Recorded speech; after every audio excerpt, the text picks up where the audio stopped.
Physics solution में आपका स्वागत है। हम क्लास 12th की फिजिक्स का आज से चैप्टर 8 डिस्कस करेंगे, जिसका नाम है वैद्युतचुम्बकीय तरंगे, इलेक्ट्रोमैग्नेटिक वेव्स। ठीक है, और ये छोटा सा हमारा चैप्टर है। हम इस एक ही वीडियो के अंदर इस पूरे चैप्टर को कंप्लीट करेंगे और एग्जामिनेशन में ये चैप्टर जो है हमारा 4 नंबर में पूछा जाता है। और हम इस एक ही वीडियो में इसके जितने भी कॉन्सेप्ट हैं, जो भी टॉपिक एग्जाम्स में आते हैं या जो भी न्यूमेरिकल हैं, सभी हम एक ही वीडियो में कवर कर लेंगे। ठीक है, और इससे पहले हम लोग 7 चैप्टर तक सिलेबस अपना पढ़ चुके हैं। ठीक है, तो सबसे पहले इसमें ये समझ लेते हैं कि तरंग क्या होती है। ठीक, उसके बाद हम लोग इस चैप्टर में आगे एंटर करेंगे। पहले ये समझ लेते हैं तरंग क्या होती है। तरंग तरंग को इंग्लिश में बोलते हैं वेव। ठीक तो वेव क्या होती है? जब हम किसी शांत जल में कोई पत्थर मार दें, तो जैसे ही हम किसी शांत जल में पत्थर मारते हैं, तो जिस जगह पत्थर पड़ता है वहाँ से क्या होती है, एक हलचल उत्पन्न होती है। और देखते ही देखते जो पानी हमारा शांत था, उस पूरे पानी में क्या उत्पन्न हो जाती है, इस टाइप से हलचल उत्पन्न हो जाती है। ठीक, इसी प्रभाव को हम लोग क्या बोलते हैं, तरंग बोलते हैं। या जो हमारे घरों में जो रस्सी पे कपड़े सुखाने वाला जो तार होता है, उसको अगर हम एक तरफ से पकड़ के और झटका मारें, तो जिस तरफ हमने उसको झटका होता है, जिस तरफ हमने झटका दिया होता है, वहाँ से जो विक्षोभ है, वहाँ से जो डिस्टर्बेंस है, वो उत्पन्न होते हुए पूरे तार में उत्पन्न हो जाता है। और देखते देखते पूरा तार हमारा ऐसे वाइब्रेट करने लगता है। इसी प्रभाव को हम लोग क्या बोलते हैं, तरंग बोलते हैं। मतलब किसी माध्यम में उत्पन्न होने वाले विक्षोभ को क्या बोला जाता है, तरंग बोला जाता है।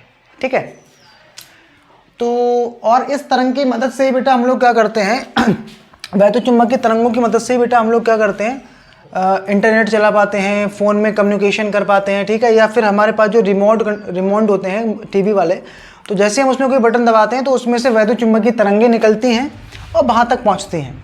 ठीक है, तो तरंग बेटा क्या होती है, किसी माध्यम में उत्पन्न होने वाले विक्षोभ को हम लोग क्या बोलते हैं, तरंग बोलते हैं। किसी माध्यम में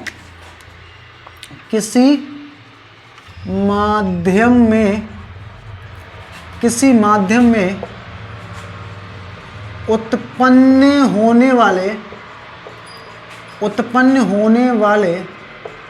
होने वाले विक्षोभ को, विक्षोभ मतलब होता है डिस्टर्बेंस को क्या कहते हैं, तरंग कहते हैं। तरंग कहते हैं। ठीक, आप सपोज करिए ये अपने पास एक ये कोई शांत जल है या तार मान सकते हो। हमने इसको झटका दिया तो ये ऐसे इस टाइप से आगे बढ़ता है, देखो। ठीक, ये ऐसे कुछ आगे बढ़ता है। ठीक, ये ऐसे आगे बढ़ रहा है। ठीक है, अगर मैं बेटा यहाँ की बात करूँ, ये अपना माध्यम था। ये क्या था, माध्यम। जो भी पानी होगा या तार है, जो भी है, ये माध्यम से ये जो अधिकतम ऊंचाई है ना, ये, और यहाँ से ये जो अधिकतम ऊंचाई है, और ये अधिकतम जो गहराई है, अधिकतम ऊंचाई को हम लोग बोलते हैं श्रंख। फिर इसको भी क्या बोलेंगे, श्रंख। ऐसे आगे भी और मिलेंगे। ठीक है, और नीचे वाले को हम लोग बोलते हैं गर्त। ये भी गर्त होगा। ठीक, तो श्रंख क्या होता है बेटा, श्रंख होता है माध्यम से अधिकतम ऊंचाई। श्रंख और माध्यम से अधिकतम गहराई क्या कहलाती है, गर्त कहलाती है। ठीक है, ये सारे टर्म बेटा अभी यूज होने वाले हैं। और यहाँ पर अगर हम ये बात करें, दो पास के सुरंगों के बीच की दूरी या दो पास के गर्तों के बीच की दूरी, दो पास के सुरंगों के बीच की दूरी या दो पास के गर्तों के बीच की दूरी, इसको बेटा हम लोग क्या बोलते हैं, इसको बोलते हैं तरंग दैर्घ्य, वेवलेंथ। इसको भी बेटा हम लोग क्या बोलेंगे, तरंग दैर्घ्य। आगे समझ में? तो दो पास के सुरंग या दो पास के गर्तों के बीच की दूरी को क्या बोला जाता है, तरंग दैर्घ्य बोला जाता है। ठीक है, क्या बोला जाता है, तरंग दैर्घ्य बोला जाता है। ठीक, और सुरंग क्या होता है, माध्यम से अधिकतम ऊंचाई सुरंग और माध्यम से अधिकतम गहराई क्या कहलाती है, गर्त कहलाती है। और तरंग दैर्घ्य हमारी क्या होती है, दो किरमागत शृंखों या दो किरमागत गर्तों के बीच की दूरी को बेटा हम लोग क्या बोलते हैं, गर्त बोलते हैं, सॉरी तरंग दैर्घ्य बोलते हैं। अगर मैं बेटा यहाँ बात करूँ, आप मुझे बताइएगा बेटा, एक देखो केरला एक ये तरंग ऐसे चल रही है और एक तरंग ये चल रही है। आप बता सकते हैं किस किस जगह तरंग दैर्घ्य ज़्यादा है, यहाँ पर तरंग दैर्घ्य ज़्यादा होगी कि यहाँ पर ज़्यादा होगी। तरंग दैर्घ्य बेटा क्या होती है, तरंग दैर्घ्य ये वाली बीच की दूरी, ये वाली दूरी निकाल लो या फिर ये वाली दूरी निकाल लो, इसी को बेटा हम लोग क्या बोलते हैं, तरंग दैर्घ्य बोलते हैं।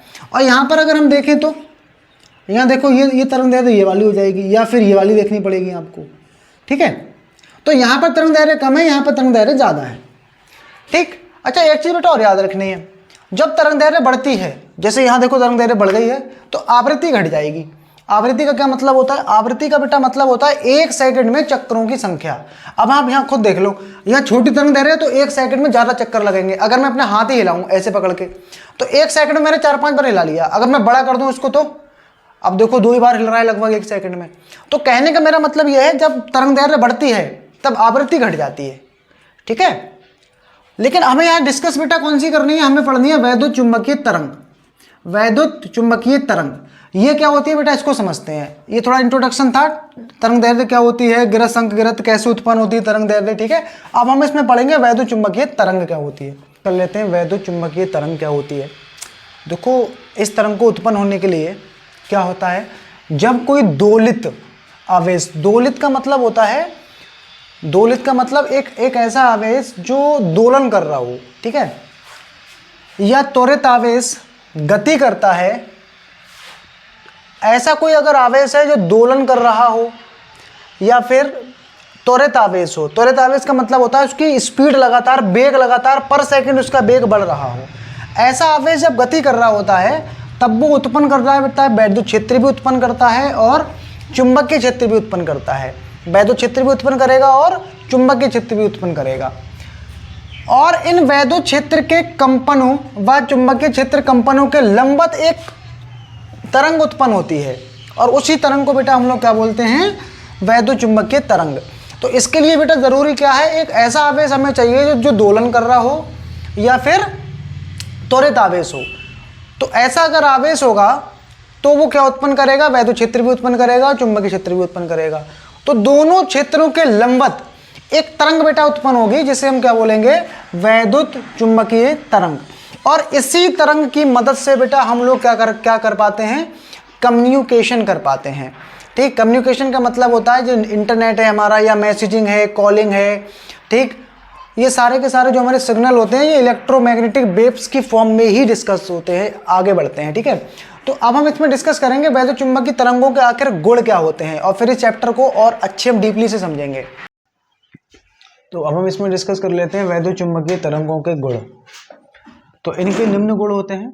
सबसे पहला गुण, अगर हम वैद्युत चुंबकीय तरंगों की प्रकृति की बात करें तो ये हमारी किस प्रकृति की होती हैं, ये अनुप्रस्थ तरंगें होती हैं, ठीक है। नंबर 2 लिखा है ये निर्वात या वायु में प्रकाश की चाल से क्या करती हैं, चलती हैं। बेटा अनुप्रस्थ तरंगों का ये मतलब होता है कि ये इस टाइप से चलती हैं, ठीक है, इस टाइप से, ये ऐसी तरंग होती है अनुप्रस्थ तरंग। दूसरा बेटा, ये जो वैद्युत चुंबकीय तरंगें होती हैं इनकी स्पीड बेटा वही होती है जो प्रकाश की स्पीड होती है। मतलब अगर हम इनको संचरण कराते हैं निर्वात या वायु में तो कितनी स्पीड से चलेंगे बेटा, ये 3 × 10⁸ मीटर पर सेकंड की स्पीड से। तो इतनी स्पीड बेटा हमारी किसकी होती है, प्रकाश की होती है निर्वात या वायु में, ठीक है। नंबर 2 लिखा है बेटा ये दोलित आवेश या त्वरित आवेश के कारण क्या होते हैं, उत्पन्न होती हैं। क्योंकि दोलित आवेश या त्वरित जो आवेश होगा हमारा वो क्या करेगा, वैद्युत क्षेत्र और चुंबकीय क्षेत्र उत्पन्न करेगा, उसी की लंबवत दिशा में बेटा क्या होती हैं, ये उत्पन्न हो जाती हैं। आगे इसमें लिखा है इनको संचारित होने के लिए माध्यम की आवश्यकता नहीं होती है, माध्यम नहीं होगा बेटा इनको उत्पन्न करने में। इनमें बेटा एनर्जी होती है और मोमेंटम मतलब संवेग भी होता है। आगे बेटा हम लोग इसमें डिस्कस करेंगे विस्थापन धारा। और विस्थापन धारा बेटा एक ऐसा टॉपिक है जो एग्जाम में आने के चांसेस बेटा बहुत ज़्यादा रहते हैं। तो पहले समझते हैं बेटा विस्थापन धारा के बारे में। तो इसमें हमें अगला टॉपिक पढ़ना है विस्थापन धारा, जो कि एग्जामिनेशन के लिए बहुत ज़्यादा इंपॉर्टेंट टॉपिक है, ठीक। पहले ये समझते हैं फिर है क्या ये। देखो मैक्सवेल ने समांतर प्लेट एक संधारित्र लिया था और उसमें क्या किए थे बेटा, ये परिवर्ती धारा प्रवाहित की और यह पाया कि प्लेटों के बीच में भी चुंबकीय क्षेत्र क्या होता है, उत्पन्न होता है। जबकि एम्पियर का परिपथीय नियम बेटा हम लोगों ने पढ़ा था चैप्टर 4 में। परिपथीय नियम क्या होता है बेटा एम्पीयर का परिपतीय नियम कि किसी बंद पृष्ठ के अनुदिश चुंबकीय क्षेत्र का रेखीय समाकलन उसमें प्रवाहित धारा का म्यू नॉट गुना होता है। ठीक है, परिपतीय नियम, यदि प्लेटों के बीच कोई बंद लूप खींचें तो लूप में भी गुजरने वाली धारा, जबकि बेटा गुजरने वाली धारा क्या होती है, शून्य होती है। ठीक है, इसको समझते हैं आखिर है क्या है। देखो बेटा मैक्सवेल यहाँ क्या किए थे, इन्होंने एक संधारित्र लिया था। आप ये लिखने के बाद में आप यहाँ से नोट करोगे इसको, ये संधारित्र मैंने ले लिया एक, ठीक, इस टाइप से बनाते हैं ना संधारित्र, ये संधारित्र ले लिया, और इस संधारित्र में मैक्सवेल ने बेटा क्या करी थी, परिवर्ती धारा प्रवाहित कराई थी। क्या कराई थी, परिवर्ती धारा प्रवाहित। ठीक है, तो ये वाली हमने प्लस से जोड़ी है तो ये वाला सिरा प्लस हो जाएगा, ये हमने माइनस से जोड़ा तो ये वाला सिरा हमारा माइनस हो जाएगा।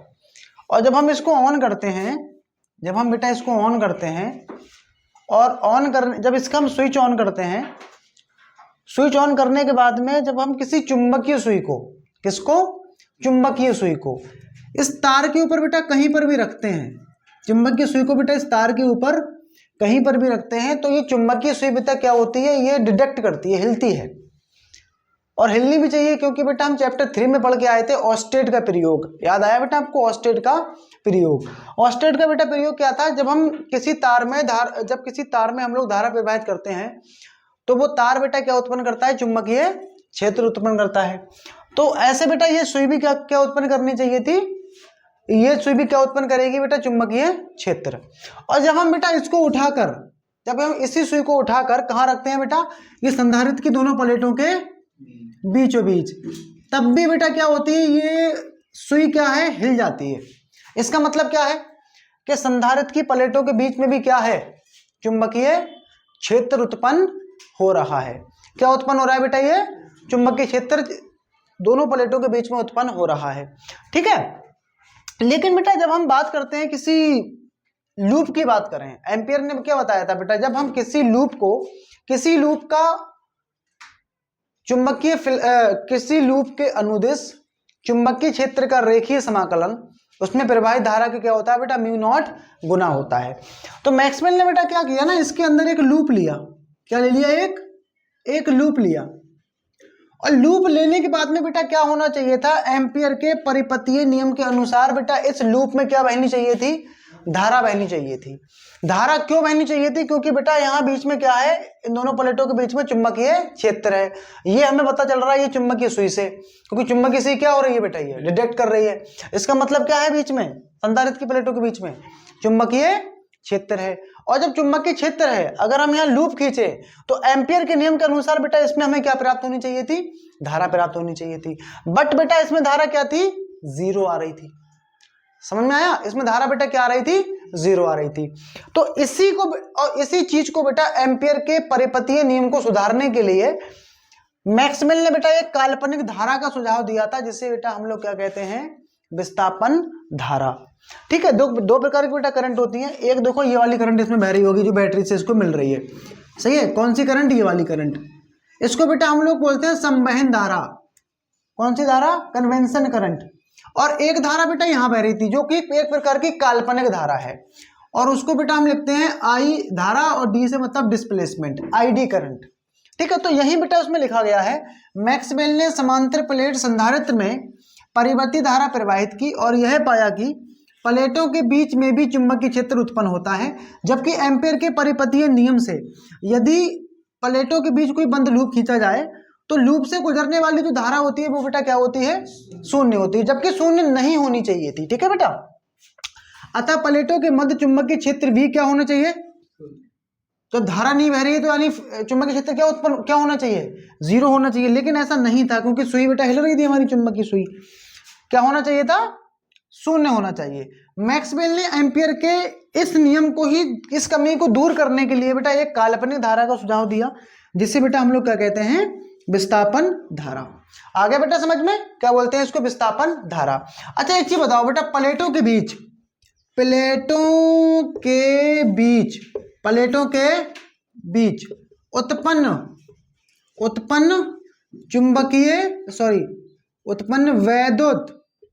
उत्पन्न वैद्युत क्षेत्र कितना उत्पन्न होगा बेटा वैद्युत क्षेत्र ई बराबर कूलाम के नियम में बेटा हम लोगों ने ये प्रूफ करा था, क्या होता है सिग्मा अपॉन एप्सिलॉन नॉट।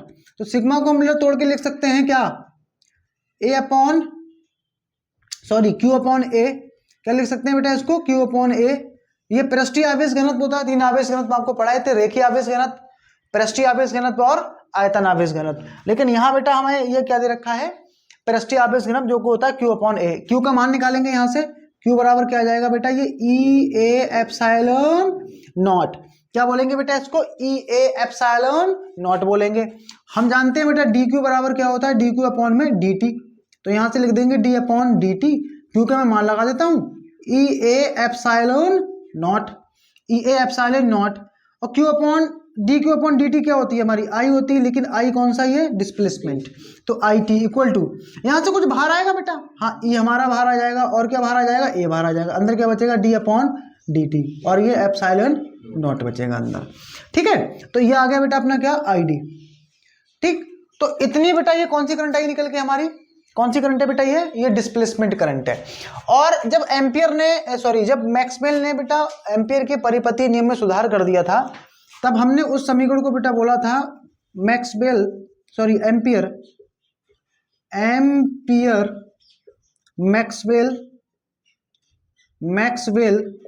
नियम या समीकरण। ठीक, जो कि क्या निकल के आती है हमारी, B vector of D L equal to I C mu naught plus I D mu naught. यहां पर आई डी का मान लगा देते हैं, तो ये निकल के आ जाएगा B vector of B D L vector equal to I C mu naught plus I D का यहाँ से मान लगा देंगे ई ए, और यहाँ चाहो तो आप म्यू नॉट पहले लिख लो, म्यू नॉट, यहाँ आई डी का मान लगा देता हूं मैं ई ए, और ये डी अपॉन डी टी, और ये एप्सिलॉन नॉट। तो ये बेटा सुधार कर दिया था बेटा किसने, मैक्सवेल ने एम्पियर के परिपतीय नियम में।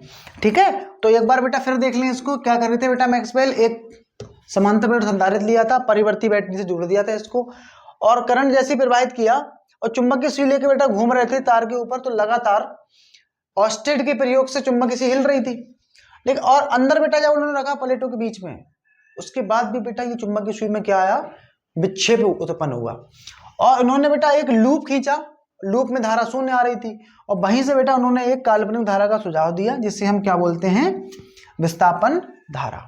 ठीक है, और बेटा अगर हम दोनों प्लेटों के बीच की बात करें तो इतना बेटा वैद्युत क्षेत्र उत्पन्न होगा, ई बराबर sigma upon epsilon not. Sigma का मान होता है क्यू अपॉन ए, क्यू का मान निकालेंगे फिर उसके बाद ये लगा देंगे हम लोग। ठीक है, तो ये होती है बेटा हमारी विस्थापन धारा, और एग्जाम के लिए बेटा काफी ज्यादा इंपॉर्टेंट है ये। तो आगे बढ़ते हैं बेटा इस चैप्टर में। तो अगला टॉपिक हमें इसमें डिस्कस करना है मैक्सवेल के समीकरण। ठीक है, तो मैक्सवेल के जो समीकरण हैं ये चुंबकीय क्षेत्र, वैद्युत क्षेत्र और वैद्युत धारा में संबंध को प्रदर्शित करते हैं, जो कि हमारे 4 समीकरण हैं। मैक्सवेल के 4 समीकरण हैं जो विद्युत और चुंबकीय क्षेत्रों में परस्पर क्रिया और विद्युत चुंबकीय तरंगों के रूप में संचरण का अध्ययन करते हैं। ठीक है, आपको याद हो चैप्टर 1 में हमने गॉस का प्रमेय पढ़ा था। ठीक, उसी गॉस के प्रमेय को मैक्सवेल ने पहला समीकरण नाम दिया है। ठीक है, मैक्सवेल का नियम बोला था उन्होंने। मैक्सवेल का समीकरण स्थिर वैद्युत के प्रथम नियम पर आधारित है, जो कहता है जब किसी बंद सतह पर जो निकलने वाला जो फ्लक्स होता है वो उसमें उपस्थित कुल आवेश का 1/μ0 गुना होता है।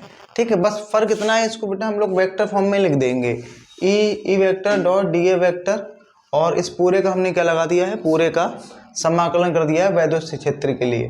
तो क्यू अपॉन क्या आ जाएगा, ये एप्सिलॉन नॉट। दूसरी समीकरण है बेटा अपनी, ये चैप्टर 4 में बेटा हम लोगों ने पढ़ा था, चुंबकीय क्षेत्र के लिए गॉस का नियम। चुंबकीय क्षेत्र के लिए बेटा गॉस का नियम ये कहता है, चुंबकत्व के लिए गॉस का नियम कहता है कि किसी भी बंद सतह पर जो हमारा फ्लक्स होगा वो हमेशा बेटा कितना होगा, 0 होगा। अगर हम किसी बंद सतह के अंदर क्या रख दें, किसी चुंबक को रख दें, तो होगा क्या, जितनी बल रेखाएं बेटा आएंगी उतनी ही जाएंगी, यानी कुल बेटा फ्लक्स कितना रहने वाला है, वहां पर 0 रहने वाला है। अगर हम किसी भी चुंबक को कहाँ रख दें, किसी बंद पृष्ठ के भीतर रख दें, तो उसका जो फ्लक्स होगा टोटल बेटा कितना हो जाएगा, वो 0 हो जाएगा। ठीक है, तो ये नियम होता है हमारा वैद्युत क्षेत्र के लिए और ये होता है हमारा चुंबकीय क्षेत्र के लिए।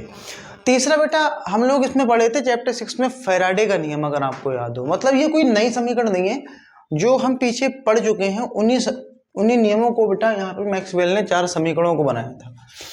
तो इसमें लिखा यह बताता है कि परिवर्ती चुंबकीय क्षेत्र क्या उत्पन्न करता है, वैद्युत क्षेत्र उत्पन्न करता है। ठीक है, ये हम लोग फैराडे के जब नियम पढ़ रहे थे विद्युत चुंबकीय प्रेरण, तो उसमें बहुत अच्छे से डिस्कस किया था इसमें। और यहाँ से बेटा ये समीकरण निकलेगी। तो ये दूसरा नियम अगर आपको याद हो फैराडे का, कि उत्पन्न होने वाला प्रेरित विद्युत वाहक बल वो फ्लक्स परिवर्तन की ऋणात्मक दर के क्या होता है, बराबर होता है। ठीक है, तो ये हो गई बेटा हमारी तीसरी समीकरण। चौथी समीकरण आपको याद हो बेटा, हमने पढ़ा था इसमें एम्पियर का परिपथीय नियम, लेकिन उसकी कमी को सुधारने के बाद में, विस्थापन धारा पढ़े थे बेटा अभी हम, तो उसमें जो कमी आई थी उसको सुधारने के बाद में, वैसे बेटा जो एम्पियर का परिपथीय नियम था वो इतना था। ठीक, लेकिन मैक्सवेल ने थोड़ा सुधार किया, उन्होंने बताया कि एक तो कन्वेंशन करंट होती है और एक करंट हमारी कौन सी होती है, वो हमारी विस्थापन धारा होती है, और उन्होंने इससे प्रदर्शित किया था। ठीक, तो ये नंबर 4 समीकरण हो गई। तो मैक्सवेल की बेटा हमारे कुल 4 समीकरण हैं।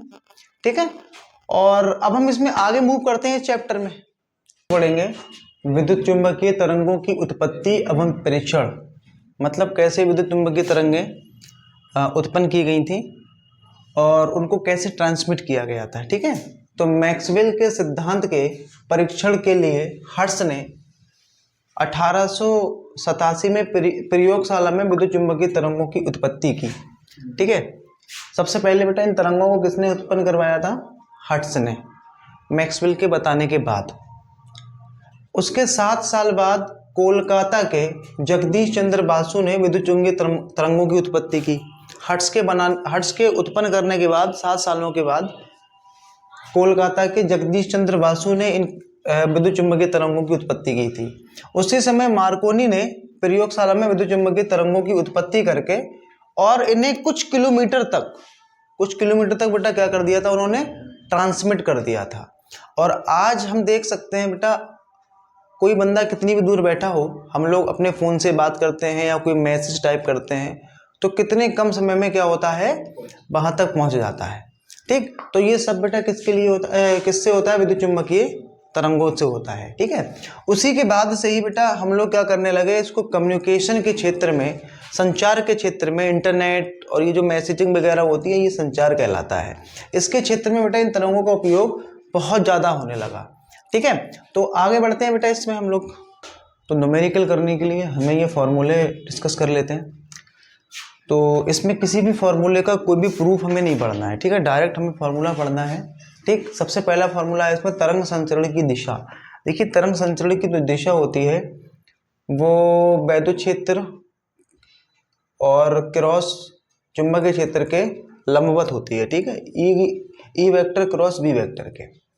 अगर हम यहाँ बात करें बेटा विद्युत चुंबकीय तरंग का समीकरण, ठीक है, तो ये समीकरण को बेटा हम लोग प्रूफ कर चुके हैं, लेकिन यहाँ हमें प्रूफ नहीं करना है। क्लास 11th में तरंग नाम का चैप्टर है, उसमें बेटा हम लोग उसको प्रूफ करते हैं।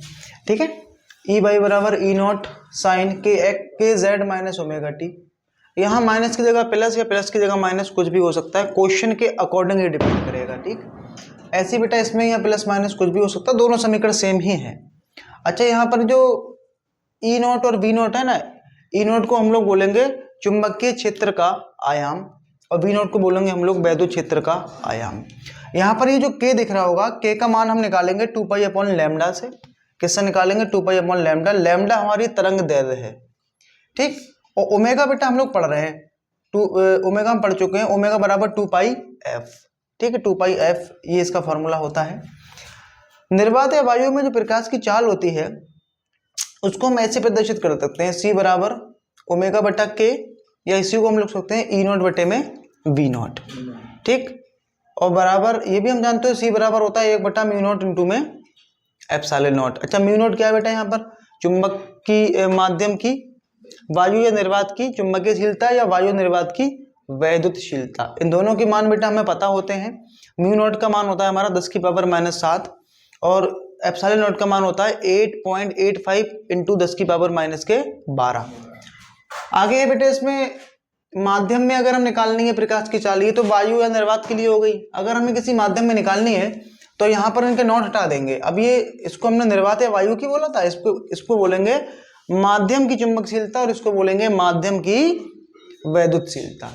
ये चुंबकीय ऊर्जा घनत्व का फॉर्मूला हो जाएगा mu V equal to V square upon में म्यू नॉट, और ये हो जाएगा आपका वैद्युत क्षेत्र के लिए 1/2। और ये भी बेटा हम लोग पढ़ चुके हैं चैप्टर 2 में, हम लोगों ने निकाला था संधारित्र में, अगर आपको याद हो 1/2 mu naught E not square. ठीक है, तो ये बेटा हमारे फॉर्मूले हैं। किसी फॉर्मूले को हमें कोई प्रूफ नहीं करना है, डायरेक्ट बेटा हमें क्वेश्चन करने हैं यहाँ पर। ठीक है, क्वेश्चन ही हमारे एग्जामिनेशन में आ जाते हैं। ठीक, तो ट्राई करते हैं बेटा पहला क्वेश्चन इसमें। तो इसमें हमारा पहला सवाल है, इसमें लिखा है एक समतल विद्युत चुंबकीय तरंग में दोलित चुंबकीय क्षेत्र, ये हमें समीकरण दे रखा है, टेस्ला द्वारा दिया गया। विद्युत चुंबकीय तरंग की तरंगदैर्घ्य ज्ञात करनी है हमें, और वैद्युत क्षेत्र का व्यंजक लिखना है। ये हमको चुंबकीय क्षेत्र का व्यंजक दे रखा है। इसी तरीके से बेटा हमें किसका व्यंजक लिखना है, वैद्युत क्षेत्र का निकलना है। ठीक, तो इस टाइप का सवाल देखो कैसे हम लोग करेंगे, और ये एग्जाम में आने के चांसेस बहुत ज़्यादा रहते हैं बेटा इस टाइप के क्वेश्चंस आने के। ठीक है, तो पहले मैं लिखता हूँ दिया है। क्या दिया है बेटा, इसमें दिया है, इसमें हमारा दे रखा है बी वाई इक्वल टू 8 × 10 की पावर 6, और अंदर है हमारा साइन 2 × 10 की पावर 11 टी प्लस 300 पाई एक्स, ये हमें दे रखा है। इसको बोल देते हैं समीकरण नंबर 1। यहाँ पर हमें बेटा दो चीज़ें ज्ञात करनी है। पहले पार्ट में निकालना है हमें विद्युत चुंबकीय तरंग की तरंगदैर्घ्य, मतलब लैम्डा की वैल्यू फाइंड करनी है। तो सबसे पहले बेटा हम लोग क्या करेंगे, इसकी तुलना कर देंगे। तो मैं यहाँ लिख देता हूँ समीकरण 1 की तुलना बी वाई बराबर वी नॉट साइन, ठीक है बेटा, साइन ओमेगा टी, यहाँ प्लस लगा है, प्लस लगा दूंगा मैं, ये क्या कर दूंगा बेटा मैं के जेड, या यहाँ एक्स है, या फिर यहाँ पर भी आप क्या कर सकते हो एक्स से करने पर। ठीक है, से करने पर। ठीक है बेटा, तो वी वाई की जगह वी वाई है, वी नॉट की जगह कितना है, कितना हो जाएगा बेटा वी नॉट हो जाएगा हमारा 8 × 10 की पावर 6। साइन की जगह साइन है, टी की जगह टी है, ओमेगा की जगह पर कितना है, ओमेगा की जगह पर है 2 × 10 की पावर 11। एक्स के स्थान पर एक्स है, के की जगह पर कितना है, के है आपका 300 पाई। दो पार्ट बेटा हमें यहाँ ज्ञात करने हैं। पहले पार्ट में हमें लैम्डा निकालना है, और दूसरे पार्ट में बेटा हमें क्या करना है, ई जेड का मान ज्ञात करना है। किसका मान ज्ञात करना है, ई जेड, मतलब चुंबकीय वैद्युत क्षेत्र की समीकरण हमें ज्ञात करनी है। तो उसके लिए बेटा हम लोग क्या करेंगे, पहले लैम्डा निकालते हैं। क्या निकालते हैं, लैम्डा के लिए बेटा फॉर्मूला पढ़े थे हम लोग। मैं यहाँ से पहला पार्ट बेटा सिद्ध हल करने ले जा रहा हूँ।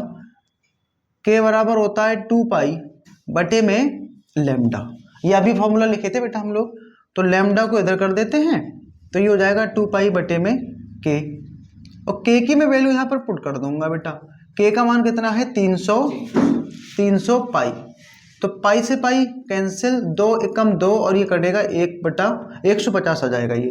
तो लैम्डा आ गया बेटा 1/150।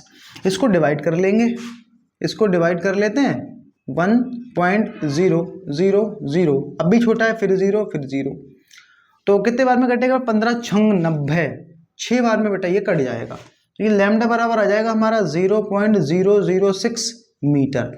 तो ये तो आ गई बेटा हमारी विद्युत चुंबकीय तरंग की तरंगदैर्घ्य। ठीक है, नंबर 2 हमें बेटा ज्ञात करना है यहाँ पर वैद्युत क्षेत्र का समीकरण।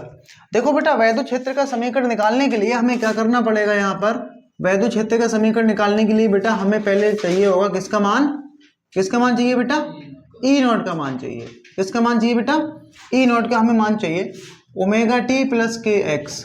अच्छा, एक चीज बेटा आपको बता दें, ये जो अंदर वाला रहेगा ना, साइन से अंदर, ये चाहे वैद्युत क्षेत्र में हो चाहे चुंबकीय क्षेत्र में हो, ये समान रहने वाला है। मतलब कहने का मेरे ये है कि अभी हमें इस क्वेश्चन में Ez की समीकरण निकालने के लिए हमें पहले मान किसका चाहिए बेटा, ई नॉट का मान चाहिए। किसका मान चाहिए, ई नॉट का मान चाहिए। तो पहले हम ई नॉट निकालेंगे। तो यहां से बेटा हम लोग करेंगे दूसरे पार्ट के लिए, ठीक। हमने ई नॉट कैसे निकलेगा, ई सी बराबर पड़े हैं तो बेटा हम लोग ई नॉट बटे में क्या हो जाएगा, वी नॉट, ठीक। तो क्रॉस गुणा कर देते हैं, तो ई नॉट इक्वल टू कितना आ जाएगा, ये वी नॉट और इंटू में सी। वी नॉट की वैल्यू बेटा हमें गिवन है, कितनी है वी नॉट, 8 गुणा 10 की पावर 6, और सी की वैल्यू कितनी है, सी कहाँ है बेटा, सी प्रकाश की चाल होती है, पता होता है हमें, 3 गुणा 10 की पावर 8। तो यहाँ लगा देंगे 3 8 24 और गुणा 10 की पावर 14, ये आ गई बेटा, ठीक है। वोल्ट इंटू मीटर, वोल्ट बटा मीटर, ये ई नॉट आ गया। अब हम ई जेड निकाल सकते हैं, ठीक। ई जेड कैसे निकलेगा, ई जेड इक्वल टू होता है बेटा हमारा ये E naught sine omega T plus का के एक्स, सारी वैल्यू पुट कर देंगे, हमारा आंसर आ जाएगा। E Z equal to E naught कितना है बेटा, 24 गुणा 10 की पावर 14 साइन ओमेगा कितना लगाएंगे, ओमेगा लगाएंगे 2 गुणा 10 की पावर 11, 2 गुणा 10 की पावर 11, ठीक। टी की जगह पे टी रहेगा, प्लस के का मान कितना है, के है हमारा 300 पाई एक्स। तो ये हमारे हो जाएंगे बेटा आंसर, ठीक है। इस टाइप के सवाल हम ऐसे ट्राई करेंगे, पहले तुलना करिए, बाकी सारे आइटम निकाल के हम लोग आंसर निकाल लेंगे, ठीक है। तो क्वेश्चन समझ में आया होगा बेटा। नंबर 2 क्वेश्चन करते हैं हम लोग। दूसरा क्वेश्चन है हमारा, इसमें लिखा है एक समतल विद्युत चुंबकीय तरंग के वैद्युत क्षेत्र का आयाम ई नॉट बराबर 150 न्यूटन बटा कूलम है तथा आवृत्ति बी बराबर, यहाँ आवृत्ति को बेटा बी से लिखा गया है, हम लोग एफ से लिख रहे थे अब तक, ठीक है, 50 मेगाहर्ट्ज है।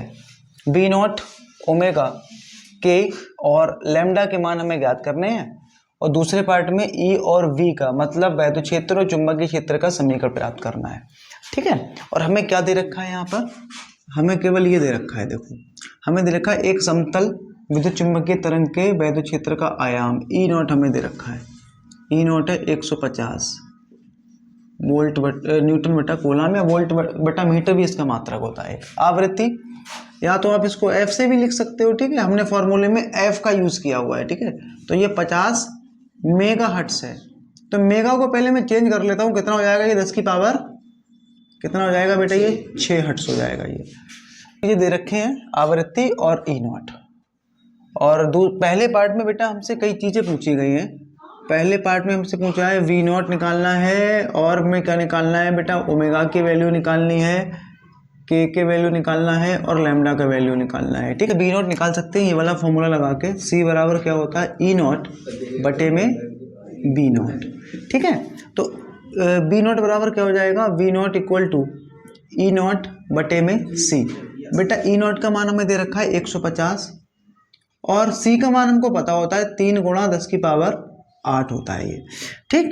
इसको काट देंगे, 3 पंजे 15, 50 बार में कट जाएगा ये वी नॉट, तो ये हो जाएगा 50, पावर ले जाएंगे ऊपर 10 की पावर -8 हो जाएगी, और यहाँ 0 से एक पावर और कम कर देंगे, तो वी नॉट इक्वल टू हो जाएगा ये 5 गुणा 10 की पावर -7। ये आ गया टेस्ला, ये आ गया हमारा बेटा किसका मान, वी नॉट का मान। वी नॉट हमको निकालना था, हमने निकाल लिया है, ठीक। और हमसे बेटा ये फॉर्मूला ये पढ़े थे, ओमेगा बराबर क्या होता है 2 पाई एफ, तो 2 पाई ऐसे ही रखेंगे, पाई का मैं मान लगा देता हूँ, कितना लगा दूंगा बेटा मान में 3.14, और एफ की वैल्यू हमें दे रखी है, कितनी है ये 50 गुणा 10 की पावर 6, ठीक। तो ये 50 दूनी 100 हो जाएगा, 100 का मतलब होता है 10 की पावर 2, है ना बेटा, कितना होता है 10 की पावर 2, और 10 की पावर 2 और इसमें हम जोड़ देंगे तो कितनी हो जाएगी 10 की पावर 8। ये आ गया बेटा आपका ओमेगा का मान, ठीक। ये आपका वी नॉट, ये आपका ओमेगा आ गया। और नंबर 3 बेटा हमसे क्या पूछा है, यहाँ पर हमसे पूछा है के का मान। के का बेटा फॉर्मूला होता है के बराबर 2 पाई बटे में लेमडा, 2 पाई बटे में लेमडा। तो सबसे पहले बेटा हम इसमें लेमडा निकाल लेते हैं, फिर हम निकालेंगे इसमें पहले लेमडा निकलेगा फिर के निकलेगा, क्योंकि के का फॉर्मूला होता है 2 पाई बटा लेमडा, तो पहले लेमडा निकालना पड़ेगा। सी अपॉन एफ, ये हो जाएगा। तो ये बेटा फॉर्मूला होता है लैम्डा बराबर सी अपॉन एफ। ठीक, सी का मान होता है 3 गुणा 10 की पावर 8। एफ की बेटा वैल्यू हमें दे रखी है, एफ की वैल्यू कितनी है, एफ का मान है हमारा 50 गुणा 10 की पावर 6। तो इससे काट देंगे, ये नहीं कट पाएगा बेटा यहाँ पर। तो ये हो जाएगा आपका पावर उतनी ऊपर कितनी बचेगी, ये 3, ऊपर घटाएंगे तो ये 6 घट जाएगी इसमें, तो कितना आ जाएगी पावर, ये केवल 100 बचेगा। काट देते हैं इसको 2 बार में, तो 3 दूनी 6 मीटर, 6 मीटर बेटा इसकी तरंग दैर्ध्य आ गई। ठीक, अब हम इसमें निकाल लेंगे क्या, के का मान। के का मान कैसे निकलेगा, के बराबर होता है बेटा ये 2 पाई बटे में लैम्डा। तो 2 हो जाएगा, लैम्डा का 3.14 और बटे में 6। तो ये काट देते हैं, 2 एकम 2 और ये 3 बार में कट जाएगा। के बराबर आ जाएगा ये 3.14 बटे में 3। इसको डिवाइड कर देंगे तो के की वैल्यू आ जाएगी ये अपनी, इससे डिवाइड कर देते हैं। 3 एकम 3, एक उतारा, 0 बढ़ाएंगे 4 उतार देंगे। ठीक, 3 चौक 12, 2 उतरा पॉइंट लगाया, 0 बढ़ाया, 3 छंग 2 के बाद बेटा पॉइंट है, तो ये हो जाएगा अपना 1.04। ये आ गई हमारी के की वैल्यू। तो सारे बेटा मान हमने निकाल दिए हैं इसमें। अब दूसरे पार्ट में ई और वी का हमें समीकरण चाहिए। कैसे निकालेंगे बेटा समीकरण, दूसरे पार्ट में हमें दोनों के समीकरण चाहिए। तो पहले निकालता हूं मैं ई वेक्टर बराबर, ई वेक्टर बराबर बेटा क्या हो जाएगा, ये ई नॉट साइन क्या होता है बेटा, ये ओमेगा टी माइनस का के एक्स। तो यहाँ ई नॉट कितना हो जाएगा बेटा, ई नॉट की हमें वैल्यू दे रखी है कितनी, 150 लगा देते हैं यहाँ पर। साइन ओमेगा का मान कितना है, ओमेगा हमने निकाला था बेटा, ये आया था निकल के 3.14 गुणा 10 की पावर 8 और ये हो जाएगा टी माइनस के की वैल्यू कितनी है, के की वैल्यू है 1.04 और ये आ जाएगा आपका एक्स। ठीक है, वोल्ट बटा मीटर, ये आ गया आपका ई नॉट, सॉरी ई वेक्टर। ऐसे वी वेक्टर बराबर बेटा क्या आता है, यहाँ पर बी नॉट आता है और बी नॉट की वैल्यू हमने कितनी निकाली है, 5 गुणा 10 की पावर माइनस के 7। और अंदर का मामला तो बेटा सेम ही रहता है, साइन के अंदर का जो भी मामला होता है वो क्या रहता है अपना सेम रहता है, 3.14 गुणा 10 की पावर 8 टी माइनस 0.14 एक्स और ये टेस्ला। तो ये हो गया बेटा हमारा आंसर इसके। ठीक है, तो इसमें बेटा सारे हमसे पार्ट पूछ लिए गए थे। ठीक, इस एक क्वेश्चन की मदद से हम आने वाले बेटा सारे क्वेश्चन को सॉल्व कर सकते हैं। तीसरा क्वेश्चन हम लोग ट्राई करते हैं। इसमें हमारा तीसरा क्वेश्चन है, इसमें लिखा है ई वाई बराबर, यह समीकरण दे रखा है, द्वारा व्यक्त एक समतल वैद्युत चुंबकीय तरंग किस अपवर्तनांक के माध्यम में क्या करती है, संचरित करती है। देखिए अपवर्तनांक हम जो अब नेक्स्ट चैप्टर बेटा पढ़ने वाले हैं, चैप्टर 9, उसमें हम समझेंगे अपवर्तनांक क्या होता है। ठीक, मैं यहाँ केवल अभी डायरेक्ट फार्मूला लिख रहा हूँ, मीडियम इंडेक्स बोलते हैं इसको। एन बराबर क्या होता है, सी बटा बी, मतलब माध्यम में किस प्रकाश की चाल वायु में और माध्यम में प्रकाश की चाल के अनुपात को अपवर्तनांक कहते हैं। तो यहाँ से बेटा हमें एन की वैल्यू फाइंड करनी है। हम जानते हैं बेटा जो सी होता है इसका मान हमें पता होता है 3 गुणा 10 की पावर 8। तो पहले हमें क्या करना पड़ेगा, v की वैल्यू निकालनी पड़ेगी। यहाँ से क्या करेंगे बेटा, पहले हम लोग v की वैल्यू फाइंड करेंगे। तो उसके लिए आप देख सकते हो हमें एक पहली बात तो समीकरण दे रखा है, e बराबर कितना, e बराबर दे रखा है हमें 100 cos 6 गुणा 10 की पावर 8 t प्लस 4x और यह है आपका वोल्ट इंटू मीटर, वोल्ट बटा मीटर। इसकी तुलना कर देंगे बेटा हम लोग, E Y equal to E naught cos, यहाँ देखो कॉस है तो कॉस बना दिया मैंने, यहाँ टी है तो ओमेगा टी प्लस के एक्स कर दूंगा मैं, से तुलना करने पर, से तुलना करने पर तुलना कर देते हैं। ठीक, तो ई नॉट की जगह कितना आ जाएगा अपना, ये 100 आ जाएगा। ये कॉस की जगह कॉस है, टी की जगह टी है और ओमेगा की जगह कितना लिख दूंगा मैं यहाँ पर 6 गुणा 10 की पावर 8 प्लस का प्लस के का के, सॉरी एक्स का एक्स और के की जगह पे कितना है 4 है ये। ठीक, तो पहले v की वैल्यू निकाल देते हैं बेटा। v बराबर हो जाएगा म्यू ओमेगा बटा में के। ओमेगा का मान है अपना 6 गुणा 10 की पावर 8। ठीक है, जब किसी माध्यम में बेटा संचरित हो रही होगी तो v का मान ओमेगा अपॉन के बन जाएगा। ये और k की वैल्यू कितनी है हमारी 4 है, इसको काट देते हैं 3 बार में, इसको 2 बार में, जब भाग करेंगे तो b बराबर आ जाएगा ये 1.5 गुणा 10 की पावर 8 मीटर प्रति सेकंड। मतलब ये तरंग जिस माध्यम में भी गति कर रही है उसकी स्पीड इतनी है। हमें अपवर्तनांक बेटा ज्ञात करना है, माध्यम का क्या निकालना है बेटा हमको, माध्यम का अपवर्तनांक। क्या ज्ञात करना है, माध्यम का अपवर्तनांक।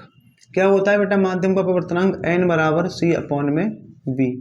c की वैल्यू कितनी है, c की बेटा वैल्यू है हमारी, पता होती है हमें 3 गुणा 10 की पावर 8 और v की वैल्यू होती है 1.5 गुणा 10 की पावर 8। इससे ये काट डालेंगे और डेढ़ दूनी 3 होता है, तो n बराबर हमारा बेटा 2 आ जाएगा।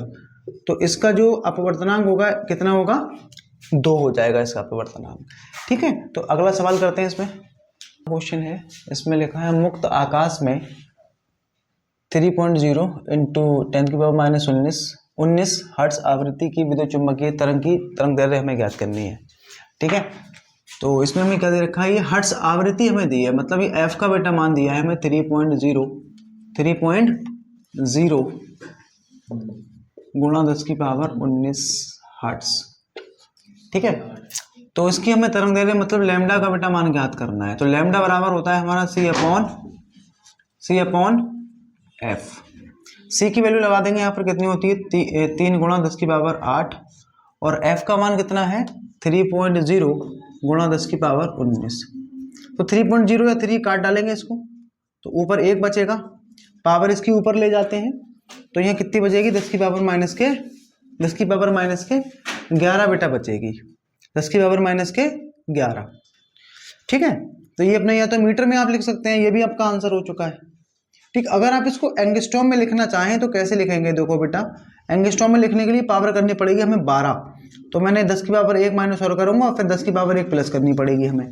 ठीक, तो ये तो जुड़ के 12 हो जाएंगी, 10 से 1 कम 10, 10 की पावर 12। अब 12 को हम लोग क्या बोलते हैं, एंगस्ट्रॉम। तो ये 10 एंगस्ट्रॉम, या फिर अगर आप एंगस्ट्रॉम में बदलना नहीं चाह रहे हो तो यहाँ पर भी आप इसको छोड़ सकते हैं। ठीक है, बस लैम्डा निकालना था और ऐसे हम लोग इसको निकाल लेंगे। तो 5वां क्वेश्चन करते हैं। इसमें 5वां क्वेश्चन है, इसमें लिखा है एक विद्युत चुम्बकीय तरंग के वैद्युत क्षेत्र का आयाम है 120 न्यूटन बटा कूलाम, आवृत्ति हमें दे रखी है और यहाँ पर हमें चुंबकीय क्षेत्र का आयाम और लैम्डा की वैल्यू हमें फाइंड करनी है।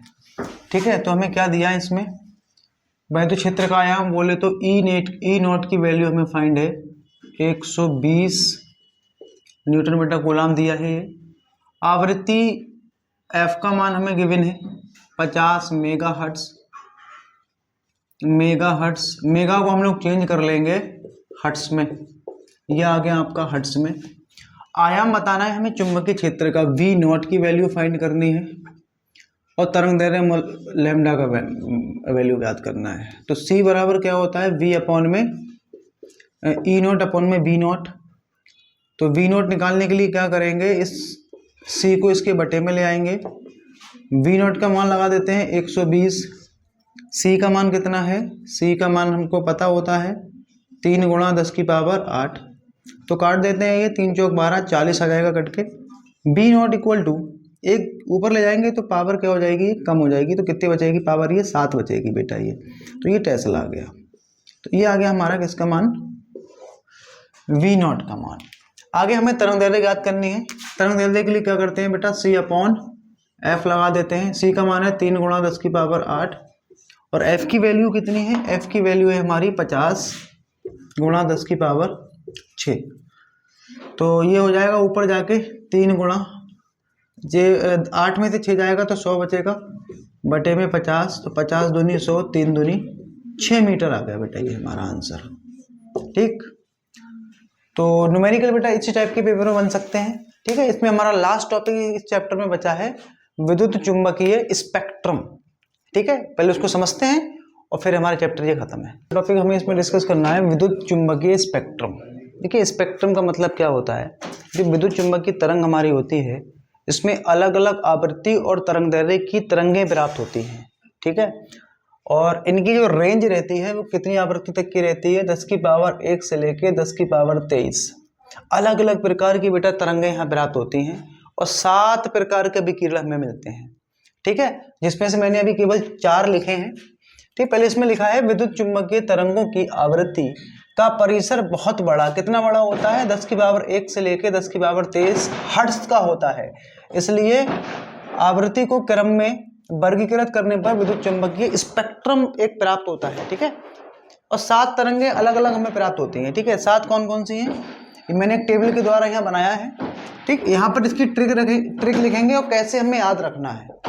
यहाँ पर उस तरंग का नाम आ जाएगा, यहाँ पर उसकी आवृत्ति आ जाएगी, इधर इसकी तरंग दैर्ध्य और यहाँ पर उसका उपयोग आ जाएगा। ठीक है, तो यहाँ मैंने अभी 4 लिखी है, 3 अभी हमें और डिस्कस करनी है। सबसे पहले इसमें देखो ट्रिक क्या है, ट्रिक है इसमें रेडियो मिर्ची I love you xerox gun. इस सेंटेंस की मदद से हम क्या कर सकते हैं, सभी विकिरण को, सभी तरंगों को एक लाइन से हम लोग याद रख सकते हैं। ठीक है, तो सबसे पहला है रेडियो। रेडियो का मतलब है यहाँ पर रेडियो वेव्स, हिंदी में बोलते हैं इनको रेडियो तरंगे। ये इनकी आवृत्ति की रेंज है, इतनी आवृत्ति के बीच में इन तरंग, इतनी आवृत्ति की तरंगे हो सकती हैं, ये इनकी तरंग दैर्ध्य है। ये इनकी क्या है, तरंग दैर्ध्य है।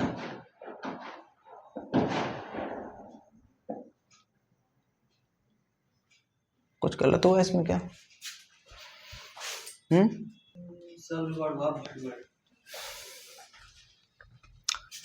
तो सबसे बड़ी जो तरंग दैर्ध्य होती है वो हमारी किसकी होती है, रेडियो वेव्स की होती है, सबसे बड़ी तरंग दैर्ध्य। और जब तरंग दैर्ध्य इसकी बड़ी होगी तो आवृत्ति इसकी बेटा क्या हो जाएगी, कम हो जाएगी आवृत्ति। आप देख सकते हो 10 की पावर 4 है, और जैसे जैसे हम नीचे आएंगे ये पावर जो है हमारी माइनस में होती जा रही है, मतलब तरंग दैर्ध्य लगातार क्या हो रही है, घट रही है। और जब तरंग दैर्ध्य घटती है तो आवृत्ति बढ़ जाती है। ठीक है बेटा, तो सबसे ज्यादा तरंग दैर्ध्य किसकी होती है, रेडियो तरंगों की, और इसकी आवृत्ति सबसे कम होगी। जहां तरंग दैर्ध्य ज्यादा वहां आवृत्ति कम। ठीक, तो 1-1, 2-2 नंबर में ऐसे सवाल आ जाते हैं बेटा कि सबसे ज्यादा तरंग दैर्ध्य वाली तरंग कौन सी है, कौन सी होती है बेटा, सबसे ज्यादा तरंग दैर्ध्य किसकी होती है, रेडियो वेव्स की, और आवृत्ति इसकी सबसे कम होगी। ठीक है, रेडियो मिर्ची, मिर्ची से बेटा माइक्रोवेव सूक्ष्म तरंगे, आई से इंफ्रारेड अवरक्त प्रकाश, लव से है बेटा इसमें लाइट या विजिबल लाइट, इसको क्या बोलते हैं, दृश्य प्रकाश। इनकी सब आवृत्ति वगैरह बेटा ये याद रखने की आवश्यकता नहीं है, बट आपको इतना याद रखना है बेटा किसकी किससे ज्यादा है, और ये याद करने के लिए ही बेटा मैंने ये ट्रिक लिखी है। अगर मैं अभी मैंने 4 लिखी है, 3 और आएंगी बेटा अभी, और आई से इंफ्रारेड, लब से विजिबल लाइट, और आगे हम पढ़ेंगे यू से होगा अल्ट्रावायलेट परावैंगनी किरणें, फिर आएगा जीरोक्स का एक्स बोले तो एक्स किरणें, फिर गन का गामा किरणें आएगा। ठीक है बेटा, और यहाँ पर हमने इनके उपयोग लिख रखे हैं। रेडियो तरंगों के उपयोग होते हैं, इनका उपयोग टीवी, रेडियो, मोबाइल के संचार में किया जाता है। जो हम सिग्नल वगैरह भेजते हैं वो इन्हीं तरंगों के रूप में जाता है। अगली है इसमें सूक्ष्म तरंगे, इनका उपयोग रडार तथा अधिक दूरी के संचार के लिए करते हैं। इसमें है इंफ्रारेड अवरक्त, जो हमारे नर्सरी होती है, पौधघरों में पौधों को गर्म रखने के लिए, और युद्ध के दिनों में जो कोहरा और जो धुंध होती है उसको आर पार भेदने के लिए हम लोग इसका यूज करते हैं। अगला है इसमें लाइट मतलब किसी वस्तु को देखने के लिए या अणु परमाणुओं की जो संरचना है उनका अध्ययन करने के लिए हम इनका यूज करते हैं। ठीक है, मतलब ट्रिक आप इसको जरूर लिखें, और एक लाइन से ही बेटा याद रखनी है, रेडियो मिर्ची I love you xerox gun. तो 4 ये हो गए, 3 विकिरण में और लिखता हूं। ठीक है, तो आप इसी के नीचे से कंटिन्यू करेंगे। तो उनके बाद हम ये पढ़ लेंगे अल्ट्रावायलेट रेज, एक्स किरणें और गामा किरणें। इसकी ट्रिक से यू जेरॉक्स गन। ठीक, ये इनकी आवृत्ति और तरंगदैर्ध्य की परासें हैं, और इनके उपयोग हो जाएंगे अल्ट्रावायलेट, इनका उपयोग अदृश्य लिखावट व नकली डॉक्यूमेंट, नकली दस्तावेजों की पहचान करने में करते हैं।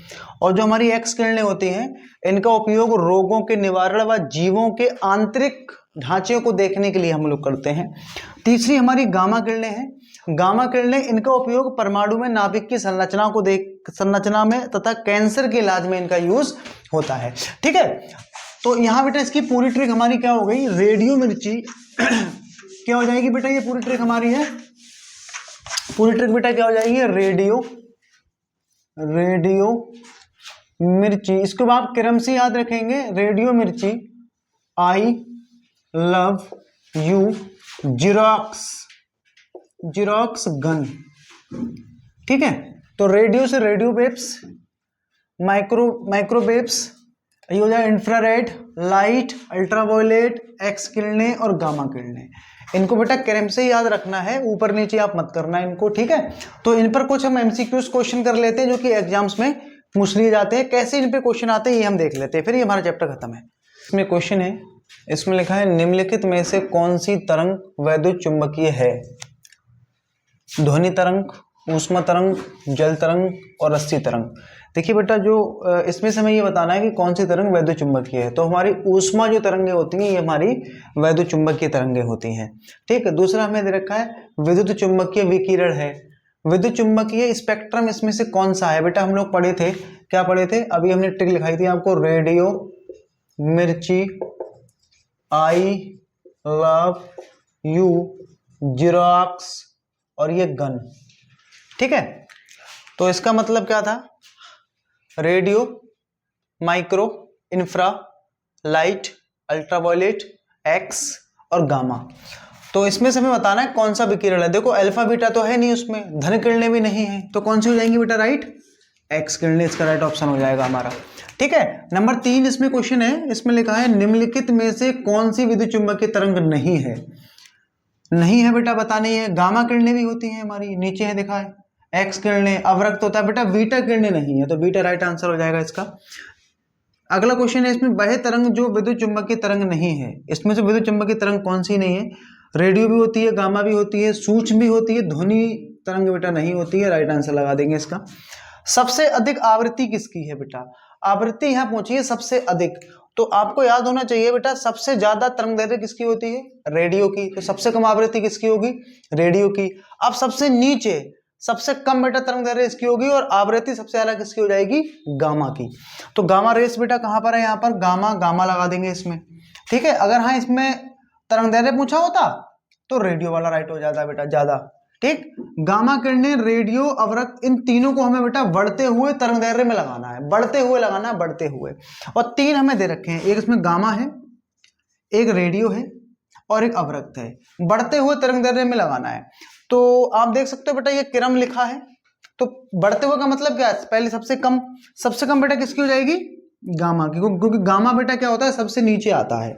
गामा किरणें हो गई, ठीक है, गामा किरणें। गामा किरणों से बेटा ज्यादा किसकी हो जाएगी? अवरक्त प्रकाश। अवरक्त मतलब अवरक्त कौन सा होता है? इंफ्रारेड। और सबसे ज्यादा किसकी हो जाएगी? हमारी रेडियो की हो जाएगी, ठीक है। ये तो इस टाइप के बेटा क्वेश्चन हमसे ये पूछ लिए जाते हैं एग्जाम में विद्युत चुंबकीय स्पेक्ट्रम को लेकर, ठीक है। और ये चैप्टर है हमारा यहाँ पर समाप्त हो चुका है। अगर वीडियो आपको पसंद आया हो तो वीडियो को लाइक, शेयर, कमेंट कर दें। अगर आप चैनल पर नए हो तो चैनल को सब्सक्राइब कर लें, जिससे कोई भी अगर नोटिफिकेशन आए तो आप तक पहुंच जाए, ठीक है। तो अब मिलते हैं बेटा नेक्स्ट वीडियो में, अब तक के लिए थैंक यू।